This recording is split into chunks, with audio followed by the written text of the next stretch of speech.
you so much to everyone for joining us. My name is Olivia Rutigliano, and I am your moderator for today's Crime and Punishment panel. I just have a few small memoranda to read off before we begin. First, I would like to let you know that books by the authors on this panel are going to be available for purchase from Community Bookstore, formerly outside on the plaza, now elsewhere in the building. Anyone with a Brooklyn Book Festival t-shirt can direct you to the location where you can grab one of these wonderful books. The second thing is authors will also be signing their books here. So if you proceed to the rotunda downstairs, that is where you can have your book signed and chat a little bit with the authors.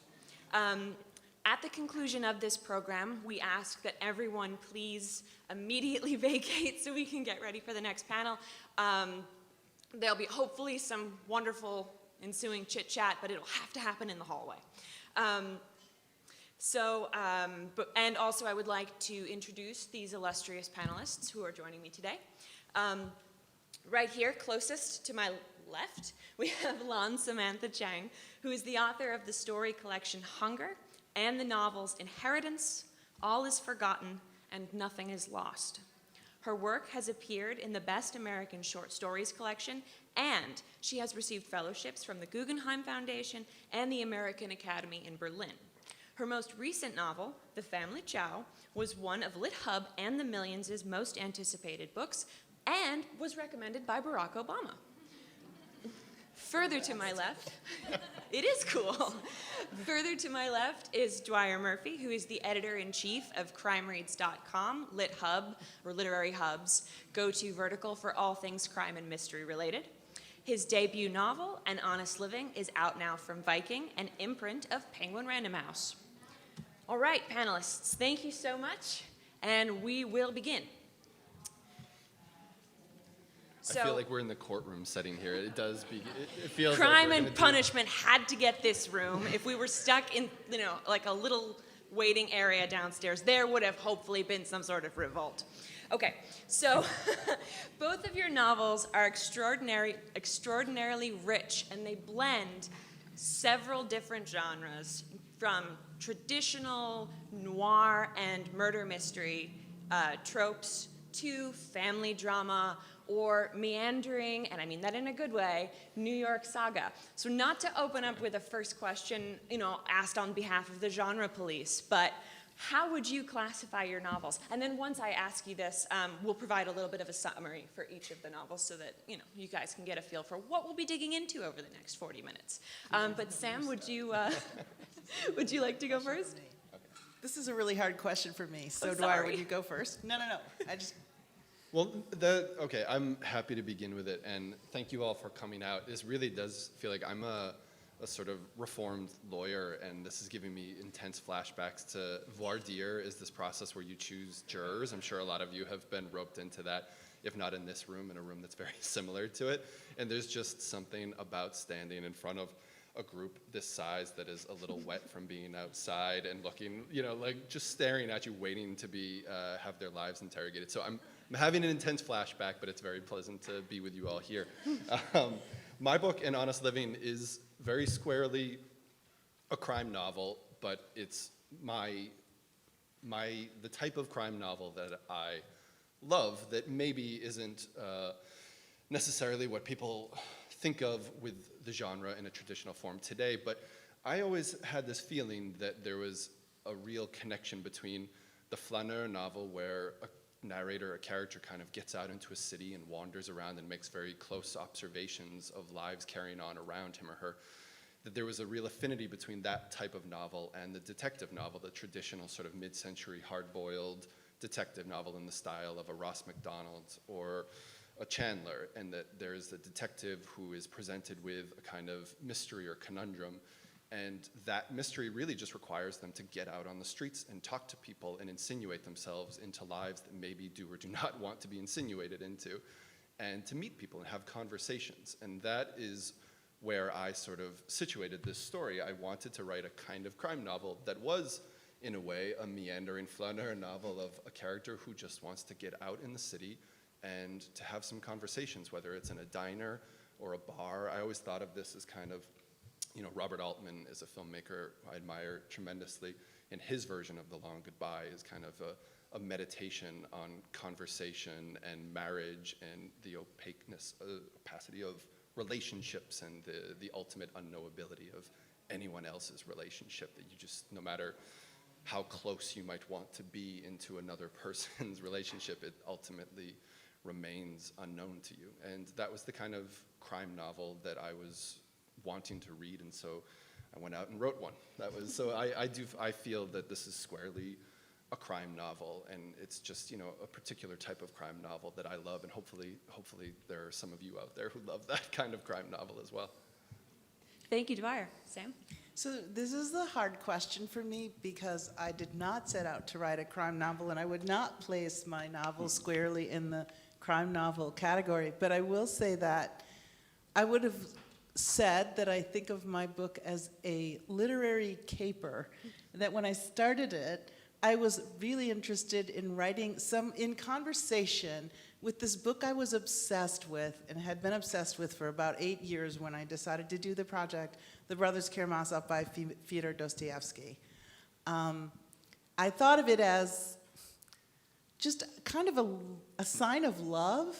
You read a book that just blows your mind and you think, I love this book. Not only do I love this book, but I want everyone to love this book, and I want the whole world to feel exactly as I do. And I was in a position to sort of force people to read the book as an instructor, and in fact, I held these non-credit classes.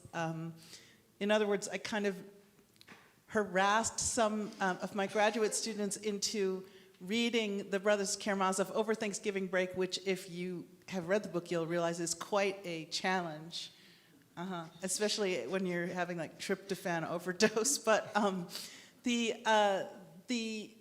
turkey. But afterwards we would meet, and for no credit at all, I made them discuss this book with me for hours. And one of the things I loved about this book is the crime element. I mean, Fyodor Dostoevsky was really, I think, writing, what served as the cornerstone of the crime novel without really knowing that he was inventing a genre. So his books had all kinds of other stuff in them. And I think that what appealed to me so much about The Brothers Karamazov, it was really about brothers. It wasn't just about the fact that their father ends up mysteriously dead, and that one of them is accused, and that there's a giant courtroom drama. Dostoevsky wrote about the courtroom, not because there was already a genre, but because the Russian legal, the courtroom rules had been revised in the mid-1860s, I think, and he was obsessed with them. He had what I think would now be a blog. It was his newsletter that he wrote obsessively, that his long-suffering second wife typed out for him, apparently. And it was all about what was going on in society at the time. And one of the things were these courtroom dramas. And if he had been here in the late 20th century, he would have been following OJ and writing about it. And he was just following these dramas, and he decided he was going to write a book that contained one. And then I decided that I wanted to write a book that was an homage to his book. He was sort of obsessed with collecting the stories of criminals too. I think that's how he spent a lot of his time in Siberia, was recording or mentally recording these stories of murder, mayhem, injustice from all his fellow soldiers, and that was, I think, where the Crime and Punishment came out of that as well. So it makes sense that a lot of people who love crime fiction, we claim Dostoevsky as one of our own. Because he is. Yeah, Don't you think he was the first? Yeah, I do. Yeah. So I came late to this party, I think. No, but it makes sense that crime stories, they sort of descend from the Greek tragedies too, right? And so inevitably they are going to be family stories, because those are some of the most intense and worst crimes that one can imagine. Definitely. A lot of parricide. Exactly. Yeah, matricide. No, I was going to say that if anyone wants to see some of our illustrious Dostoevsky coverage at CrimeReads, you should check out an article that Dwyer wrote many moons ago called The Best One-Star Reviews of Dostoevsky's Crime and Punishment, in which someone says, an angry review of the book that they're writing on Goodreads or Amazon. In about an hour, I'm going to go throw this book into the Red Sea. And then someone else adds a few posts later, Yeah. I cannot help but envy another reader who has thrown his copy into the Red Sea.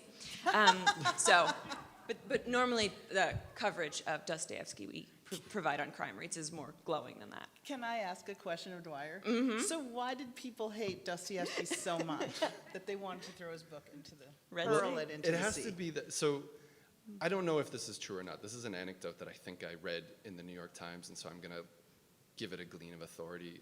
But I believe in Indonesia, in karaoke bars, it's illegal to sing My Way, the Sinatra version of My Way, because it's considered, not for any explicit reason, but for some subconscious reason, that the bravado necessary to perform that rendition of Sinatra's My Way is too provocative to another person's soul, that it has been made illegal because so many stabbings and fights were breaking out that another person could not sit here and listen to somebody sing My Way. I'm going to bring this back to Dostoevsky.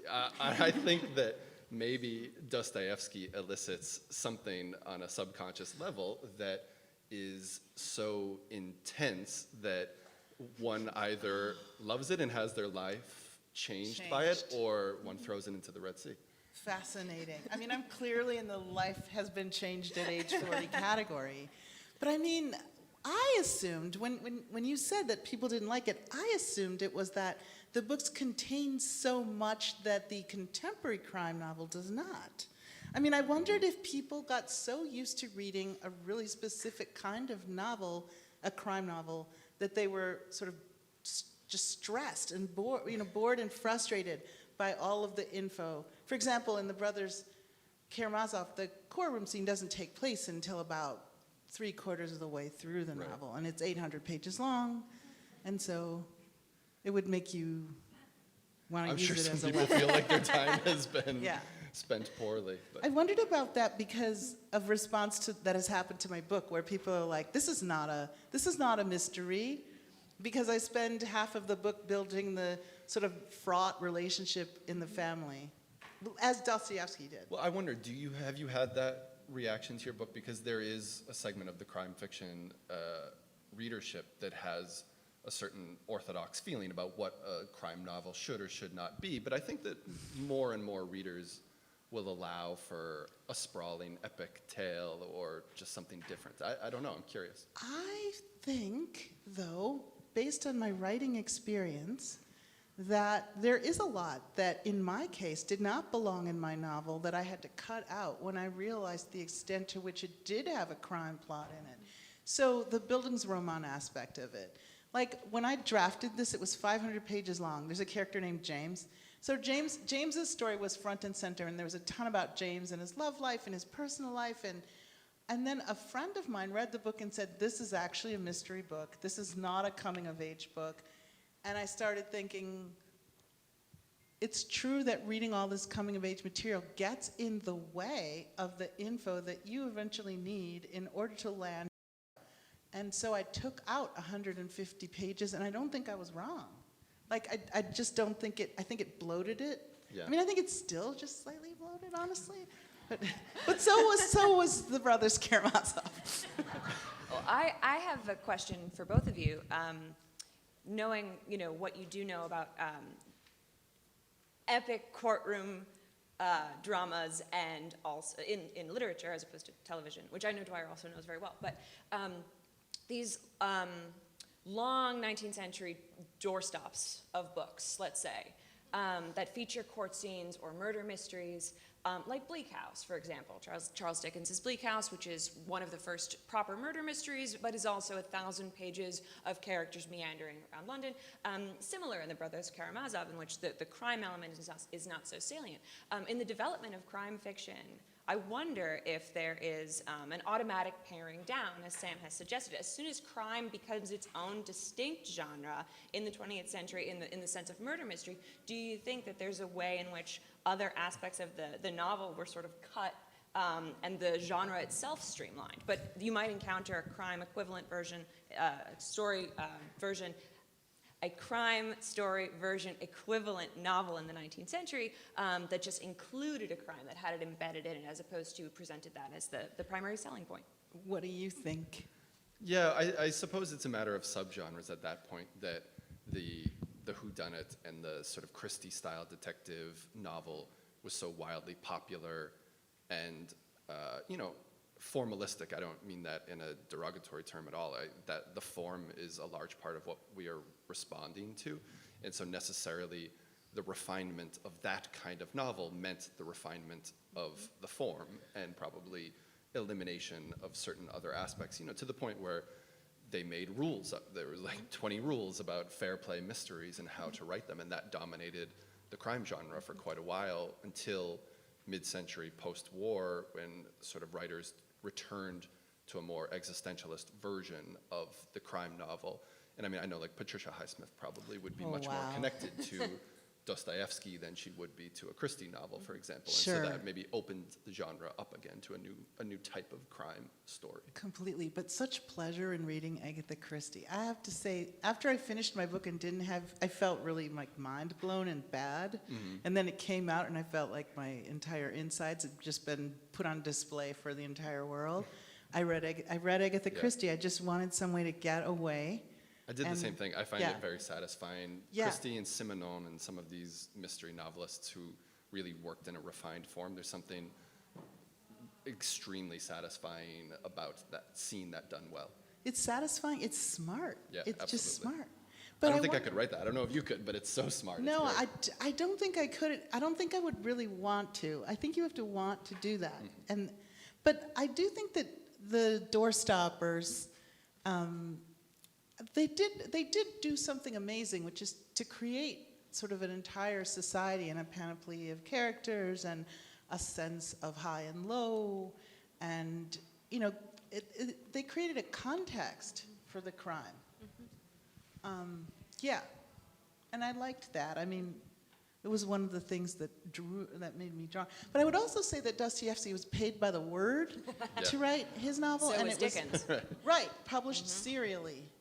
But I think that's one of what you mentioned about moving high and low and encompassing a society is one of the things that a good crime novel succeeds at wildly. And I had a panel earlier today where I mentioned him too, so I'm just going to keep evoking Walter Mosley's name because he's got a house just around the corner from here. Oh my God, I didn't know that. And I Really? think of him, even though we all think of him as a Los Angeles crime writer, he has a lot of Brooklyn roots as well and connections.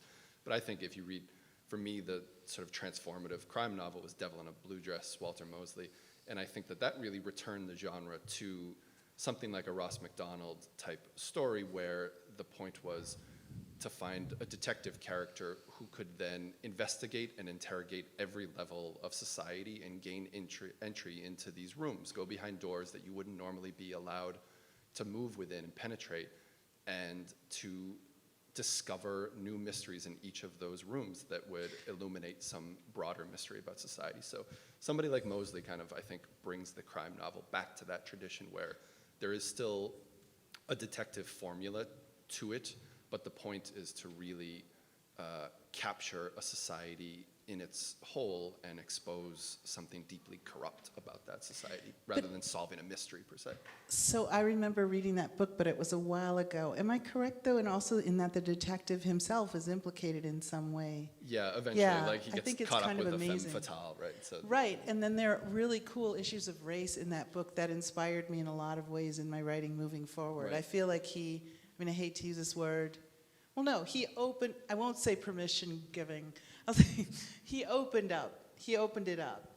yeah, But I felt really comfortable writing about race in my novel, I think, because Walter Mosley had written that well, and book. that makes your detective can kind of, or you don't have a detective, but that whoever that person is at the center who's kind of investigating a world, sometimes the reason they can investigate that world is because of a racial or a social or a class line, like something that is, Easy Rollins in Devil in a Blue Dress is hired ostensibly because a white woman has gone missing in an African-American neighborhood in Los Angeles, and Easy is himself African-American and can penetrate this world and ask questions that a white man couldn't.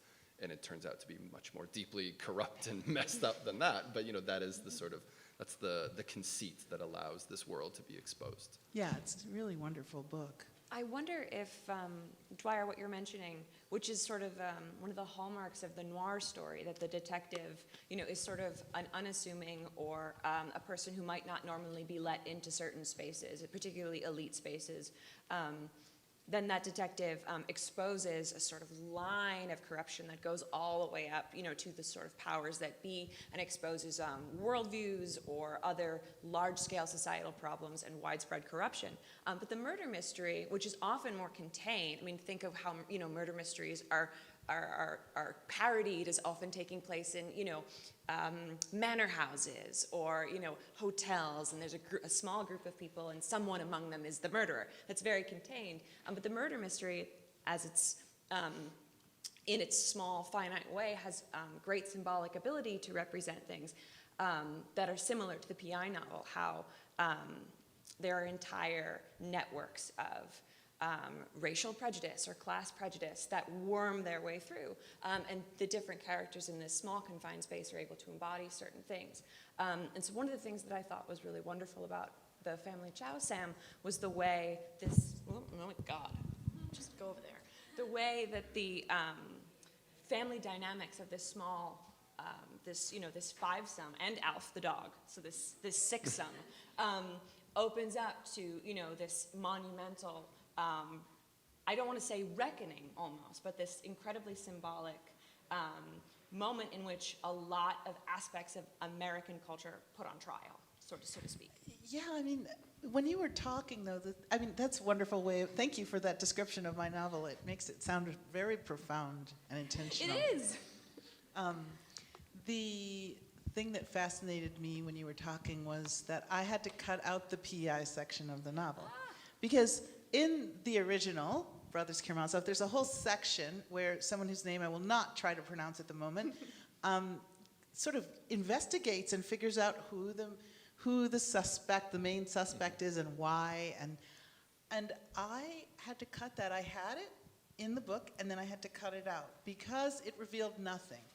Why? But interesting, it didn't. There were two reasons why my investigation revealed nothing. One is that I think that there was no reason for me to write that because it had been done on TV. There was this very strange feeling I had when I was writing it, that I was doing something that I'd seen done before and that I might as well just not put in the book at all, because there's such a clear, setup. But the other reason was that, going along with that, the investigator would have had to be white, and the characters were mostly Asian, Chinese and Chinese American characters, and that investigator would not have been able to see anything different into the group. In fact, what turned everything inside out was the media, in a way. Yeah. And that was my idea of the white gaze. Society's gaze upon this private family suddenly turns everything inside out and exposes it. But definitely it was not the inspector. So I think that was a really excellent answer to my first question. Both of you, well done. No, I have more, but I wanted to keep this through line. A few moments ago, we were talking about context, and we were talking about Walter Mosley and Dostoevsky, and I brought up Charles Dickens, and both of these novels are fascinating for their literary allusions. Not only the novels that they come to provide takes on or versions of, with the Family Chao being a sort of, not a retelling, but a reimagining, perhaps, of the Brothers Karamazov, and An Honest Living being a reimagining of Roman Polanski's film Chinatown, which it is, your characters know that it is. Yeah. But your novels are both also peppered with smaller references. So, including, in an interview I was reading, with your book, Sam, an interesting reference to The Good Earth by Paul S. Buck.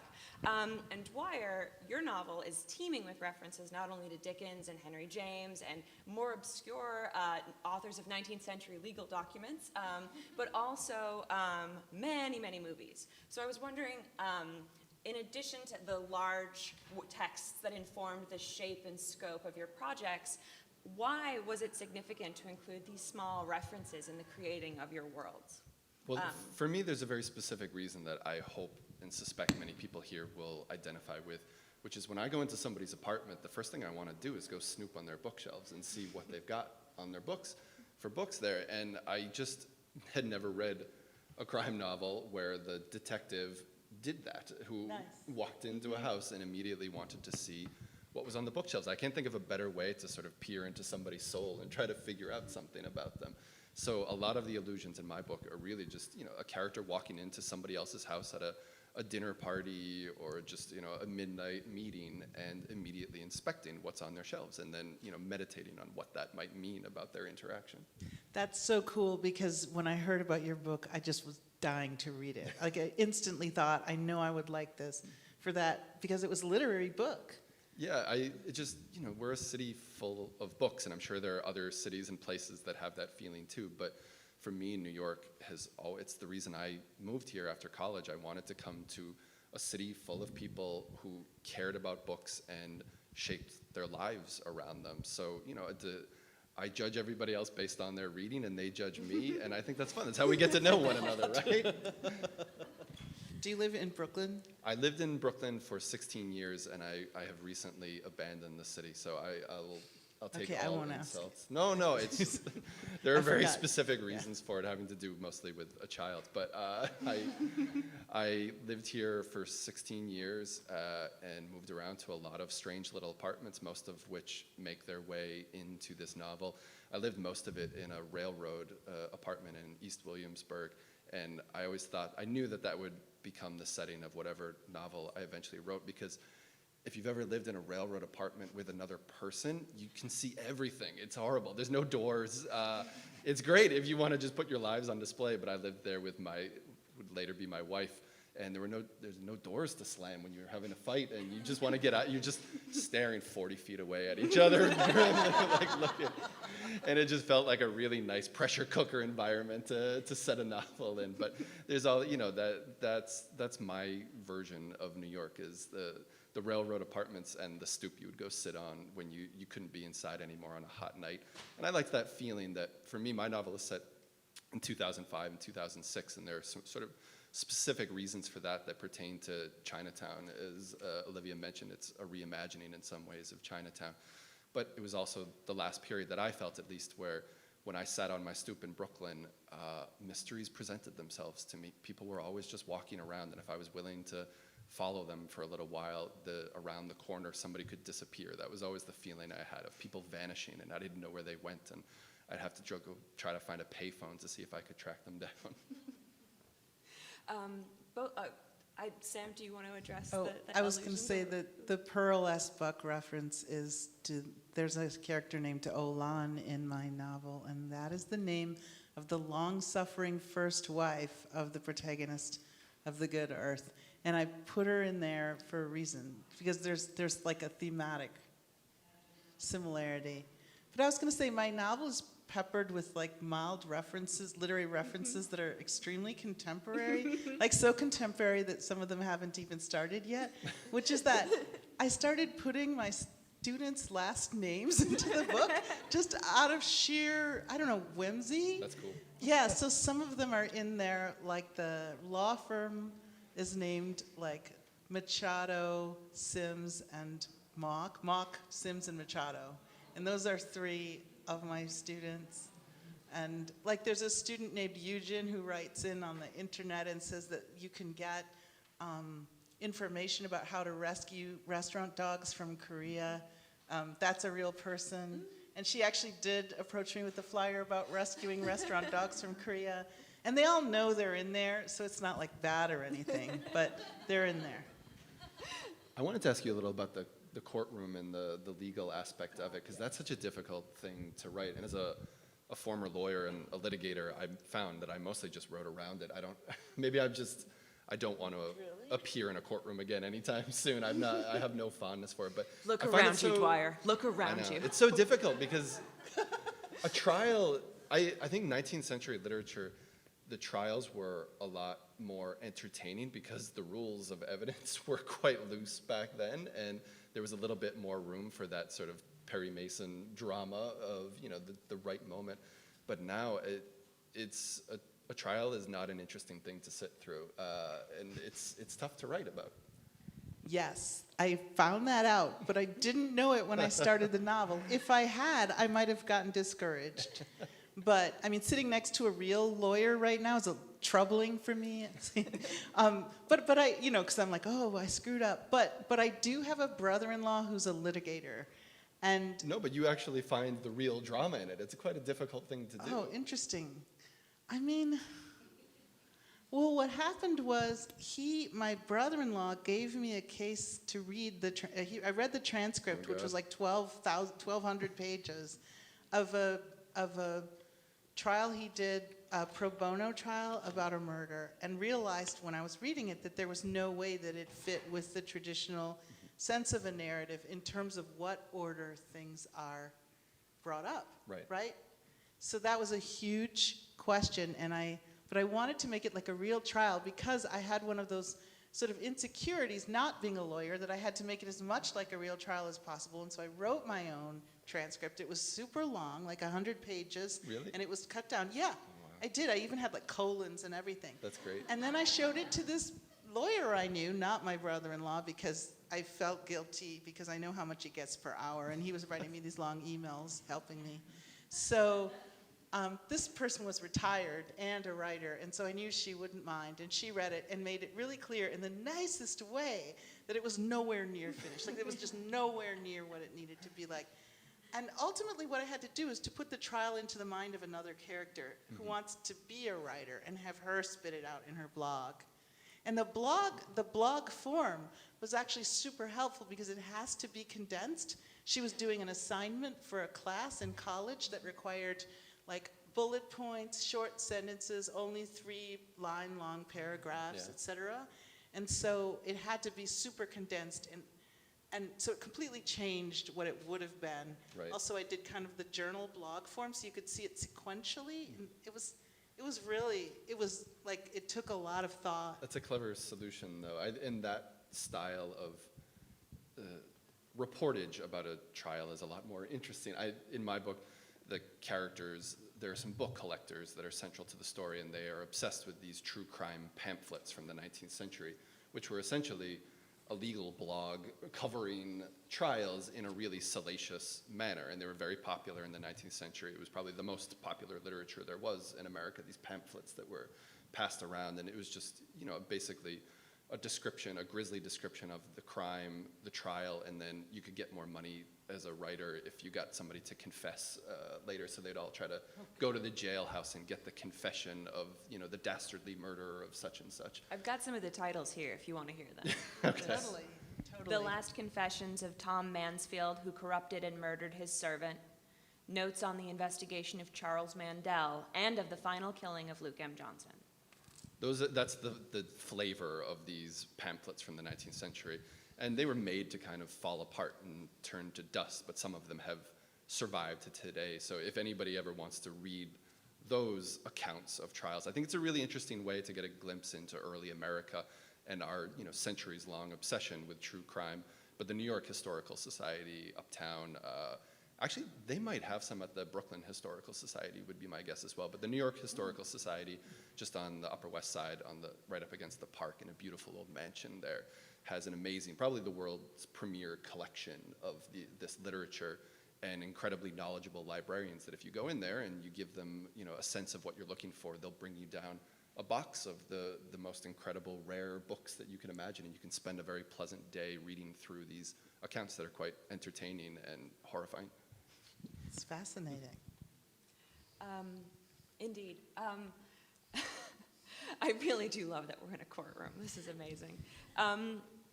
While we're talking about legal frameworks, though, and how those legal frameworks informed the tone of a scene or a sequence in the novel, I'm very interested in the formal choices that you guys made in your books.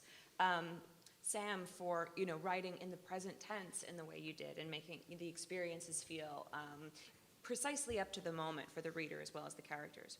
And Dwyer also, and this does have like a legal lilt to it, but how your narratorial voice, which is in the first person, is possibly an avatar of you, and there are some legal reasons, not in the way you would expect, for that. And so I'm interested in, this is how I'm segueing from legal stuff to, you know, voice and narration, but we're doing it.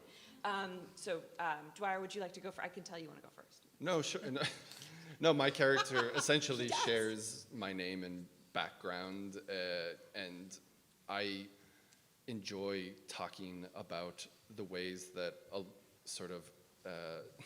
lawyer can make ends meet in New York if what they want to do are kind of take on random cases around the arts and book world, and I think that's kind of a fascinating version of being a lawyer. And I mostly wanted to tap, I really like the Latin American crime fiction tradition that sort of descended from, like a modern descending from Bolaño, and the narrators tend to use either the name of the author or some version of it, and other authors come into their stories and intersect in weird ways. My favorite contemporary crime author is Santiago Gamboa from Colombia, and his narrator is Santiago Gamboa, shares his name and a former profession, and a lot of other Latin American crime novelists who I love tend to appear in his stories in strange ways and kind of come in and out. So I gave my narrator more or less my name so that he could have a little bit of that, and also because I had just a really undignified event where when I decided to leave the law, that I'd worked on a very ridiculous case where sort of two giant financial institutions were suing each other to own the color black, and we more or less did it for them, succeeded, and there was a tremendous dinner at the old 11 Madison to sort of congratulate us on owning a color, and they had presented me with a baseball bat to say I had hit it out of the park on that case. Was it black? Yeah, it was the same color that we had just won for them, and it had my name on it, but it wasn't quite right, the name engraved on it. And I felt like that. I happened to be watching Chinatown a lot at that moment, and I really liked how throughout that story everybody keeps saying Jake get his name a little wrong, and it just keeps building up inside of him, the indignity of over and over having his name mispronounced until, you know, that Nicholson kind of knows how to explode like nobody else. So I wanted to work some of that into my novel. That exact scene also takes place in the novel. All of that is also given to my narrator as well for backstory. And Sam. I always told my students never to write in the present tense, to the point where I was handing out essays people had written against the present tense, and, you know, delivering little lectures about why. And then it was 2005, and I was in between books, which is a really dangerous place for me. And I started writing in the present tense and realized it was super fun, that it was really, really great, and that I just wanted to write in the present tense for a long time. So I wrote 100 pages.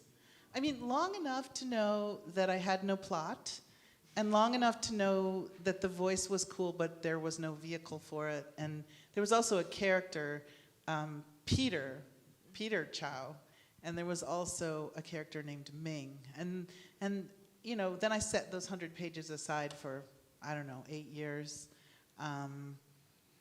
Until I was obsessed, when I was in the middle of my obsession with the brothers Karamazov, and I realized that one of the things I found most fascinating about that book is that the first, 2/3 of the book takes place. It was as if you had put a camera between the ears of a German shepherd and set it loose in this little Russian town, and it was just watching everything that happened. And I thought, that is so much like the present tense. I'm going to do that. That's an excellent answer. Was there a much different energy to using the present tense? So different. Okay, so the reason I told my students not to do it is I had read this essay by Lynn Sharon Schwartz, which I still think is a really good essay, in which she takes work that was written in the present tense and converts it to simple past, and all the life goes out of it, which makes you realize there was maybe nothing in it. Oh, that's interesting. And then the other thing she does is she takes Proust, and she turns it into the present tense, and you realize how much is lost. Like all of the retrospection, all of the contemplation, and the sense of memory, and all of that stuff is just gone. And she's like, look, it's really bad. Like, don't do this. It's like TV. That was the other thing she said. It's like TV. And it is more like TV. Why did I like it? Well, part of the reason I liked it is that Chinese doesn't really have a past tense. And so my characters were steeped in this language that doesn't think of, I don't know, time in the same way somehow. In fact, when I started writing it, I used a lot of ing, doing this, ing, doing this, doing this, doing this, because I just wanted to show like a kind of sort of present world, and just a sense of everything being like suspended in time rather than moving through layers of time in the same way. I don't know. Also, there's a sense of chronology. I had never written a book that had no flashbacks, and I find that fascinating. And there's also something kind of oral in the idea of no flashbacks, because the tale doesn't really have a flashback, and so I wanted it to be in homage to Dostoevsky, told by the townsperson, right? I wanted it to have that feeling too. That's wonderful. Well, wait, just a very quick follow-up though. Did you have many students who were writing in the present tense? Was this a rampant problem? It's not a problem. It's just a trend.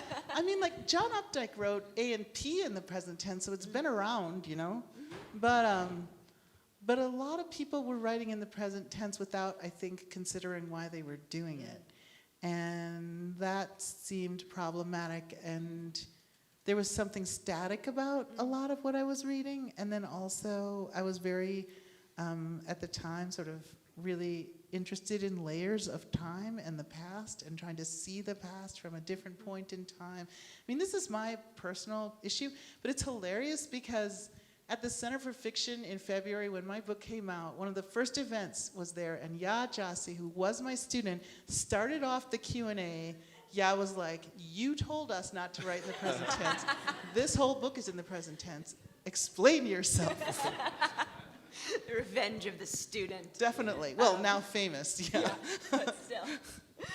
All right, we have about 5 minutes left. I want to open it up to some questions from the audience, but I also have a surprise for you guys at the end in the form of a lightning round, a rapid-fire series of questions intended only to get your top-of-the-mind answers and thus reveal a lot about yourselves to this crowd. So does anyone have a couple questions, or one question per person, really? I don't know why I said does anyone have a couple questions. Does anyone have anything they would like to ask before we proceed to the tormenting lightning round? Yes?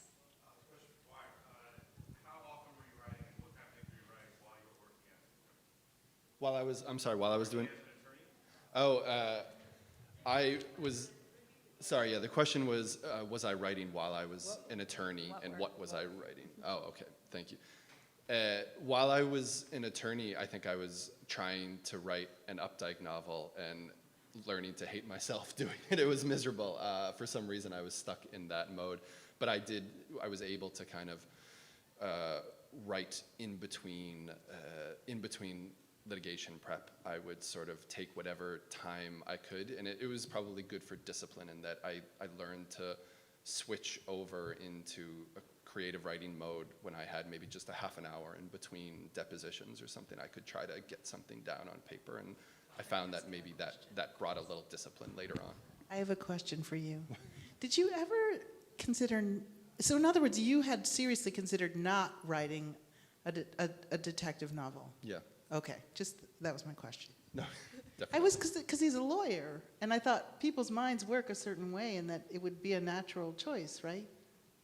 Maybe. Or is that insulting? No, I think that's absolutely right. It's just what I liked about the character of a lawyer in New York was the ability to go into spaces that another person might not have entry into, because I think especially wealthy, corrupt New Yorkers and people all over the world put this real faith in the attorney-client privilege, and it's real, it's unbreakable, but as a result, you're invited into all sorts of sordid happenings and midnight meetings, and there are all these private clubs all over New York that I've been summoned to at strange hours and will never discuss, but there was a certain ambiance of that. One that worked its way into the book that was not privileged in any way is, I'm not sure if they still do it, but when I was a lawyer, there was still a club in Midtown that encouraged naked swimming at midday around lunchtime. All the old Brahmins and scions of New York's fortunes would get together to swim naked, and it was just a ritual that they did together. And once you witness that, you feel like you need to put it into a novel someday. All right, we have room for one more question. Okay, then I will take it away to the lightning round.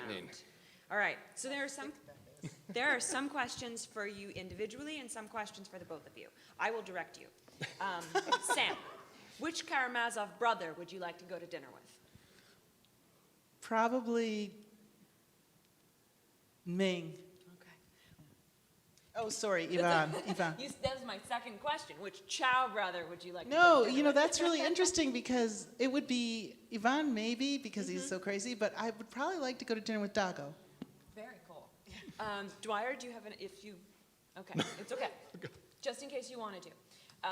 Dwyer, you can go to one restaurant in your book. Which one is it? Jesus. One of the hand-pulled noodles places down on Bayard Street. Nice. We're all going, like in this. Okay, everybody's after invited. Party in our minds. Yeah. Dwyer, Sam, which character in your novel would you want to go to dinner with? Oh, You may have already asked this, Yeah, but the Dago. follow-up is what are you going to eat, which also makes sense. oh, a because he's the chef. ton of food, like every food in the big Yeah. meal scene. There's a huge food scene, including hand-pulled noodles, which is not in the food scene, but which I now want to eat. Okay, this is for both of you. Which character in your novel would you want to solve a murder with? I've got a sidekick who has named himself Ulysses Lima after the Bolaño character, and so he's the sidekick, He's and the that's guy. definitely who I would solve a crime with. Yeah. Okay. I like my character Fang. Yeah, I would want to solve a murder with Fang. Which character in all of literature would you like to solve your murder? I'll take Marlowe. I don't care if it's solved or not. It doesn't matter. My wife will figure it out anyway. She will. Yeah. Wow, what an interesting question. Sorry. No, Poirier. Poirot. That's right. It's a good answer. Yeah. I heard a whoop. Hercule Poirot. Yeah. All right, this is the last question, and it's for both of you. You're going to dinner. Would you rather find a body in the booth, but you get an opportunity to change booths, or would you rather learn that there was a body that had just been found in your booth, but you have to stay there? I'll repeat the question. You're going to dinner. Would you rather find a body in the booth where you're going to sit, but you can change booths? Or would you rather learn that there was a body recently found in the booth that you're about to sit in, and you have to stay there? I'll stay there. I want to sit in that atmosphere. That's fine. I want to see the actual body. Thank you so much for coming to Crime and Punishment.